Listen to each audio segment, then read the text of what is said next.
अस्सलाम वालेकुम। अच्छा जी, आओ जी।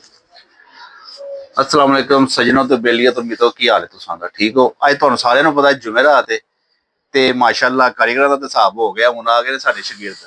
माशाअल्लाह 4 शागिर्द ने जी ये मेरे कोल। विखाओ जी इन्हां दियां शक्लां। 4 शागिर्द ने पर लापता होण ते तां दसना है, उंज नहीं, उंज साडे कोल ही ने। ठीक है। अच्छा, इन्हां दा जेह्ड़ा है ना शेड्यूल एक मैं रखेआ वे जुमेरात दा।